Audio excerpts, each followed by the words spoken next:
on a eu le prophète Eli Bada, qui a disparu depuis 1 an, bientôt. Et ses proches nous disent que sa disparition est liée, en fait, aux prophéties qu'il aurait données sur la Côte d'Ivoire, justement. Et étrangement, certaines grandes figures religieuses, y compris vous, ne se sont pas prononcées, en tout cas pas publiquement. Donc, on se pose la question de savoir si c'est, enfin, pourquoi vous avez cette attitude, en fait, alors qu'on s'attend à ce que vous nous donniez peut-être des directives, en tout cas, que vous ayez une position par rapport à ça. Alors, c'est vrai que je suis tombé, bon, j'ai pas vraiment vu parce que je suis pas très réseaux sociaux, mais qui m'a dit que, de manière directe ou indirecte, certains, serviteurs de Dieu nous auraient interpellés sur le sujet. Donc, tout à l'heure, tu as dit des proches.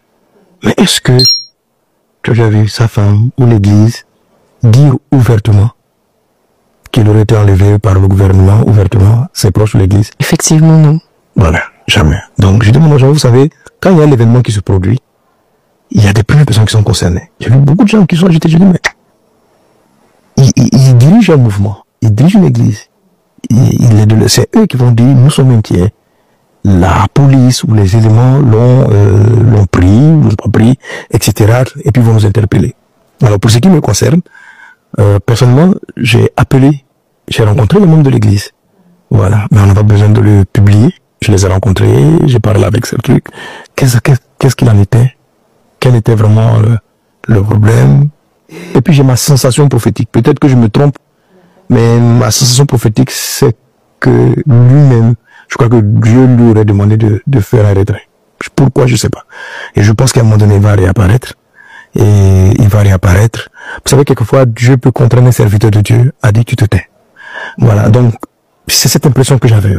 Il y avait beaucoup de bruit, mais vraiment j'avais cette impression que si je me trompe, je faisais cette personne qui n'avait pas été enlevée, et puis j'ai été conforté par le calme et le silence de sa communauté. Voilà, quand j'ai entendu les gens parler, c'était plus des personnes qui étaient pas. Et moi qui suis parti à l'information, aller parler avec ces personnes, je dis, mais est-ce que vous pensez que la police ou un groupe quelconque l'aurait enlevé? Eux-mêmes, ils ne savaient pas. Ils ne savaient pas, il n'y avait pas de signes, donc j'ai estimé qu'il fallait respecter si cela vient de lui-même, son silence, son calme. Peut-être que Dieu lui a demandé d'observer un retrait, et prophétiquement c'est important de savoir respecter quand Dieu demande à un prophète de se taire. Et si je ne me trompe pas, et je pense que je ne me trompe pas, par la grâce de Dieu, il reviendra, il réapparaîtra au moment où Dieu lui dira que c'est le moment. D'accord. Donc ce qu'on retient, c'est que quand on n'a pas d'informations probantes, importantes, avec des preuves, il ne vaut mieux pas se prononcer. Il vaut mieux ne pas se prononcer.